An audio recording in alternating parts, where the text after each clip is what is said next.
Hey folks, welcome to Casting with Kirk. I'm Kirk, so glad you're joining me today. So when I first started bass fishing, I had maybe one or two fishing rods, and that was pretty much it. But as the years went by and I began buying boats, I felt the need to fill those rod lockers in those boats. And at one point, I ended up having over 30 rods. I started realizing I needed a way to keep track of all these rods that I had and what line I was going to use.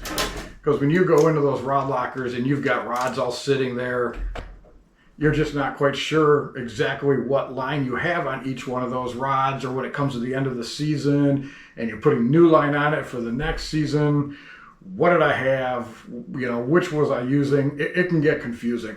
So I saw a video quite a few years back where a fisherman had created what he called a rod matrix chart.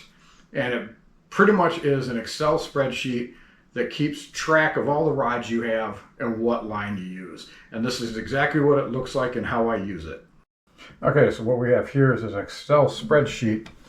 What I've done is I've done the rod type, whether it's a bait caster or spinning.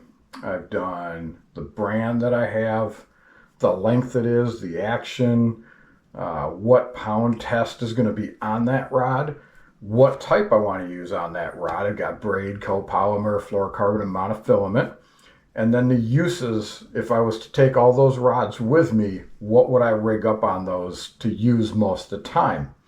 Well, then what I've done is gone down here. I've got fun fishing and tournament fishing. So fun fishing is something like I might grab all these rods if I'm going to go out with a bunch of people for a couple of days worth of fishing, keep some in a cabin as backups.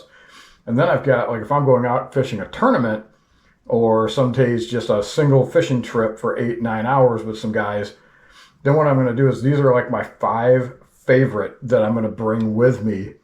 And that way I know exactly what ones I have, what type of line I'm going to have, what poundage I'm going to have on it, and what I'm going to use those rods for, and what I'll rig them up for to start the day.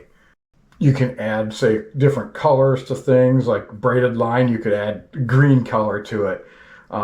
You could also then add, monofilament could be a white, background, or just something different to make it unique to however you want to use this. You can add more categories. And then what I would do is I would print this off, and that way it would give me a full readout when I go at the beginning of the year to put new line on my rods. I know exactly what rods I'm using, what rods get what, and it makes it really simple and easy and organized. Something that helped me. Well, I thank you folks for joining me today, and you folks have yourself a great day.